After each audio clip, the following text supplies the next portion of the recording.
What's going on, people? We are Tottenham TV here, back here for another Tottenham update video for you guys today. We've got some interesting news, and let's start off talking about the game tomorrow, Thursday night at the Tottenham Hotspur Stadium, Europa League clash between Tottenham Hotspur and Ludogorets of Bulgaria. There was some news coming out yesterday from a publication called Sports Live, and they were saying that they were worried Ludogorets could fail to complete the game as they have 2 positive tests, and they were worried that they were going to get many more as well, as the situation in Bulgaria has been getting pretty bad with the whole COVID situation. But Alistair Gold has come out today and said that Tottenham Hotspur's game against Ludogorets is not currently in doubt, so that's good news, I guess. Yeah, they're saying that they're going to have probably a depleted squad, Ludogorets, but look, it doesn't sit well with me that they're having a few positive cases and they're coming over to London, and it puts our players at risk. Hopefully they all have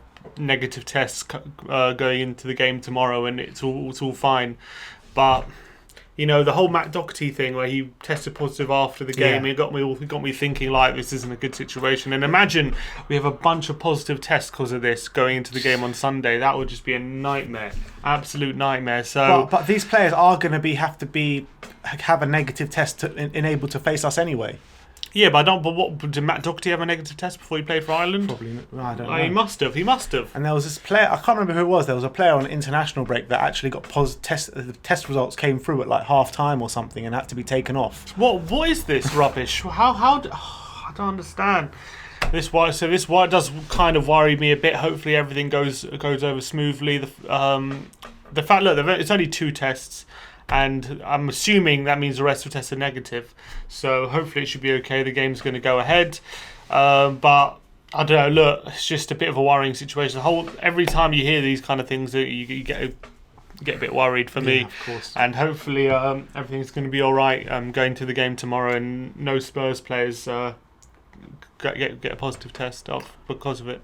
All right, let's move on to some positive news this time, and this is Jose Mourinho talking about Toby Alderweireld, and the quote is kind of positive. Yeah, he has a muscular injury, but it's not as big as we initially thought.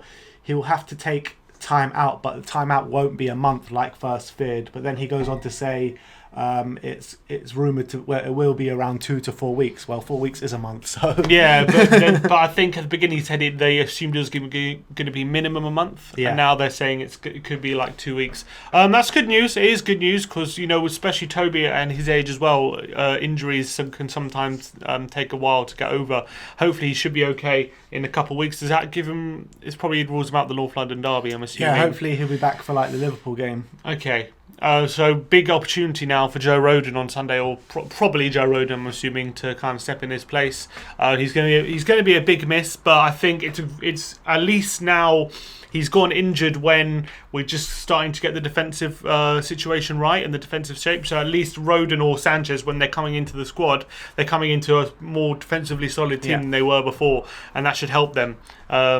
So although Toby, his injury is a big blow, and however long he misses is going to be a big blow for us, because I think he's been very impressive this season.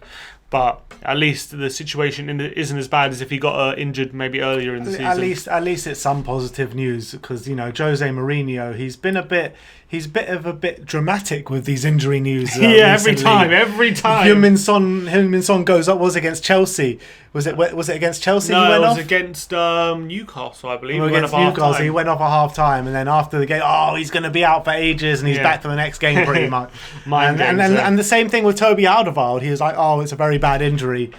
Yeah, it's still bad. It's not as bad as he first thought. Yeah, I think it's positive in that sense. So the sooner we get Toby back, the better. For sure. But I'm looking forward to see how Joe Rodon, if he does play on Sunday, which it looks like, I am kind of excited to see him. Me too. Ever since I saw him play that game for Wales, the first international break after we bought him, I've been excited to see him play. And one thing he does offer is a bit more physicality than Toby. Toby's obviously a lot more positional and a lot more better defender, but Joe Rodon's a bigger lad, faster, stronger. So if he can get the positional sense of the defending right, we could be onto a winner. We'll see. We've seen how chucking in a defender at the deep end can work sometimes, a la Tanganga against Liverpool. True. So we'll see how it goes. There's been some more news about the Spurs squad. This is from Alistair Gold. He's saying that Matt Doherty has returned to training, and so has Harry Winks, who also he picked up a minor knock in England training, and obviously Matt Doherty was isolating, so both of them are back in training. Good news. And they're probably both going to play tomorrow night, you reckon? Looks like it. Looks like Doherty's going to come straight back in. I don't know. Actually, I don't know, because sometimes when a player comes straight out of self-isolation, they like to kind of give them a rest for that first game and then ease them back in. But see, I tell you, I bet you Salah's playing tonight. I'll tell you that. That's probably true. But Doherty, I think, and the reason I think he will play is I think because Ludogorets are kind of depleted. And I think Aurier is definitely going to play on Sunday. The way he played against City, you can't drop him. So I think, unless he plays Tanganga tomorrow, which he did kind of hint he might. Maybe. We'll talk about it in the predicted lineup. But yeah, I think Doherty probably plays tomorrow. All right, let's move on to some transfer rumours. These are from a publication out in Germany called Bild. The first one is about RB Salzburg midfielder Dominik Szoboszlai. Is that how you say it? Szoboszlai. A very highly rated player, having an awesome season for Salzburg, Champions League and in the Austrian division. And all it says is that he is on the list for Tottenham Hotspur. So read into that what you will. Yeah, he's kind of one of the most sought after young talents in the whole of Europe at the moment, Dominik Szoboszlai. He's a 19-year-old attacking midfielder, really putting in great performances this season in the Champions League. He's killing it in the Austrian league. He's getting the numbers. He's a bit like Bruno Fernandes in the Portuguese league. He's just getting countless amount of goals and assists, a ridiculous number for a midfielder. He's getting a lot. I'm not sure the exact numbers, but it's double digits for both goals and assists. So he's doing really, really well. He's being watched by a lot of top clubs over Europe. So he's not going to be easy to get. I know Arsenal also linked with him, but they're not one of the top clubs. I thought you said top clubs. I know. I did say top clubs, but I just get that in there as well. And look, I think he'd be a great signing for us, but it's one of those where would kind of have to wait for everyone to say they're not bidding for us to be. He's going to cost a lot of money as well. But you look at the top talent that Salzburg have had over recently. I mean, what talent they're producing in Minamino, conveyor belt at the moment. Haaland, Patson Daka, this guy. I mean, they really are. Yeah, Salzburg are really producing really good talent, and I think Mane used to play for them as well. I think that's where Southampton got Mane from. So I think I'd be very happy. I know also for internationals he's scoring in the international level as well. I saw in the Nations League and whatnot. For Hungary, and I saw he scored in the Champions League against Atletico Madrid, which is to do that, especially as your Salzburg, is very impressive. So and he's scoring at Anfield tonight as well, isn't he? Yeah, it looks like it, maybe. But look, he's a good player, really good player. So I hope Spurs can sign him, but he's going to cost 40, 50, 60. Well, you think he'll cost more than Erling? Because Erling they sold him for what, 35 I think million he had a release clause, a release clause. I don't know, maybe Szoboszlai has as well. I'm not sure of the ins and outs, but look, of course I'd be very interested in him, and he's one definitely for the future. But I don't know whether it will happen in January or this summer. It's probably unlikely. All right, we'll see what happens with that one. Sport Bild has also been talking yet again about Tottenham and Marcel Sabitzer, the RB Leipzig captain. It's funny, they're only talking about Red Bull teams, Red Bull Leipzig and Red Bull Salzburg. But about Sabitzer, they're talking about that Tottenham have made their interest known to Leipzig about Marcel Sabitzer several times, and a transfer is now a conceivable option, whatever that's supposed to mean. Yeah, we know. I think he has 18 months on his contract left, I believe, as of now. So maybe it's one that waits till the summer, but I think our opportunity to sign him isn't. I think it's quite realistic. I think it is quite realistic compared to maybe Szoboszlai, where it's more unrealistic. I think we can probably get him for a good price. I think he's a quality midfielder. He's a midfielder that Mourinho will probably love because he can play multiple positions and he's strong, and he's really good technically. So Sabitzer's one I would be very excited about, really excited about. But I don't think it's one that's going to happen in January. Yeah, I mean, you never know. But it also goes on to say that the midfielder is also very open and would like to go and play in England one day as well. So, and I think to him and to Tottenham makes complete sense. It really does. It just fits. Yeah, I agree. I agree. So, like, 'cause I can't see him going to Liverpool. I can't see him, like, maybe Man City, but even them, they'll probably look for a higher bracket of player than Sabitzer. Not saying he's bad. It's just, I think when they look for a player, they're going to look for a higher caliber. So I think the next in line is us, and I think it should we. So I think that sounds good to me. All right, let's move on to some more news. This is from Dan Kilpatrick of the Evening Standard, and he is going on to talk about fans in stadiums, and it says Tottenham are amongst the Premier League teams who are eager to hold pilot events with great number of supporters in the new year, after it was announced that up to 4,000 fans can attend Premier League games or any games from next week. Of course, Levy wants to get as many fans as possible. Get those test events going. It makes complete sense. I wonder when they'll be, but yeah, look, I think it makes complete sense for Levy to want that, and I think Tottenham are probably in the best position to be the ones testing it as well, because of their stadium. They've been using it for the NHS and stuff, helping out. I just think we're in probably a very good position to be testing a higher proportion of the fans in the stadium. So I don't know when that'll be. I think these are preliminary talks at the moment. I don't think there's anything talking about in the new advanced. year, so we'll see what happens with that. It's going to be a while still. But yeah, I think it's good. All right, and now let's talk about FIFA. They have nominated Heung Min Son for that sought-after Puskas Award, which usually goes to the Puskas Award is the kind of best goal scored around Europe. Every year they have this award, and Heung Min Son is up for the award for his brilliant solo run goal against Burnley last season in that 5-0 victory. What a goal! Well worth the nomination. Unbelievable goal. Better win. Yeah, I hope so. I think. Can you think of a better goal? All the South Koreans will vote for him. You get all the South Korea probably behind him. But interestingly, I actually read a stat just before. His goal was the longest run on the pitch in yards since March 2017. Do you know who scored that goal?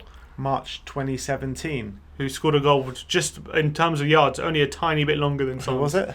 Andros Townsend. What, against Swansea, was it? I think West Brom. Against West Brom for Palace. Yeah, for Palace. Yeah. Oh, for Palace. Yeah, for Palace, not for Spurs. But yeah, interesting. There you go. Let's move on. There's been a funny social media post this weekend from Jose Mourinho. If you haven't checked out Jose Mourinho on Instagram, go check him out, because he is the GOAT on Instagram, literally the Instagram GOAT. And he posted a picture of him and Reguilon feasting on some big, massive ham leg. Yeah. It was Iberico ham or something. And basically, Jose Mourinho gifted Reguilon this for not letting Mahrez past him on the football pitch in that Man City game, and I just thought it was brilliant. Just great camaraderie within the team now. Apparently, so the post said, what's it called? He said, I keep to my promises. Yeah, I keep to my promises. It cost me £500, but I keep to my promises. And apparently, they had made a bet before the game, saying if I'm not, there were conflicting reports as to what the bet was. Some people say the bet was if Sergio Reguilon doesn't let Mahrez past him the whole game, then he'll give him the leg, and the other one was if Spurs beat City, then he'll give him the leg. Whatever it is, it sounds like it was a very solid bet. Sound like it made Reguilon up his game, and there's a great picture as well. And there's little video clips as well of him cutting the leg and chopping it up, and yeah, a bit more camaraderie. It shows again the lighter side of Jose Mourinho, which people don't get to see that often. And he seems to be smiling a lot more, Jose, especially since lockdown, since everyone's come back from injury and everything, and he hasn't been going through that hard run. One. He's definitely a lot happier. He seems happy. He's not grumpy. He's not that toxic character that people accuse him of. Like he never is in his second season, though. That's true. Give it another season. But I think Jose's got everyone on side at the moment, and the way he's managing this Tottenham squad and bringing everyone together is really, really positive. And it's I think he's got everyone believing at the moment. And these little things like these bets and stuff just adds to that. Mm-hmm. Finally, let's talk about a couple of quotes. The first one from Jurgen Klinsmann on Jose Mourinho, and he says, "There is definitely a chance this year of Tottenham to win the title if they really get this piece of mentality that he transmits. Jose Mourinho, he is a winner.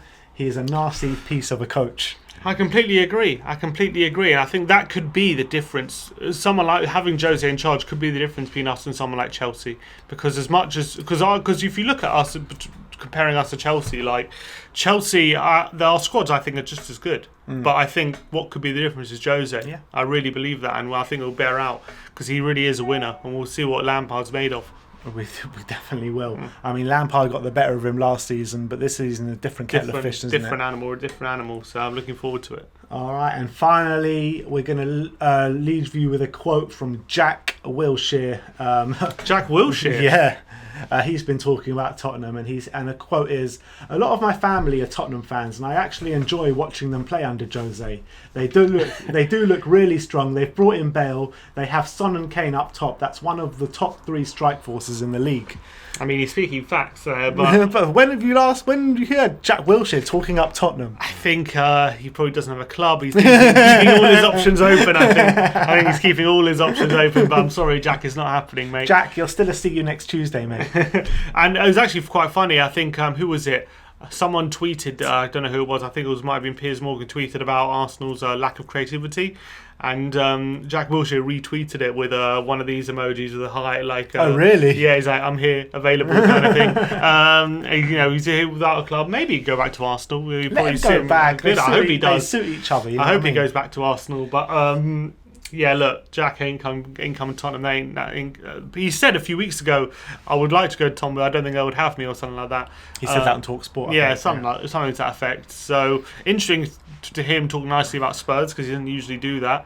But I think it just shows where we are at the moment. You can't not. It shows where we are and shows where he's at as well. 100%. But there you go. That is the Tottenham update for today. The best news out of that is Toby Alderweireld's injury not as bad as first feared. Let me know in the comment section below if you have any thoughts regarding anything we spoke about today. Like, subscribe, comment, and as always, come on, you Spurs.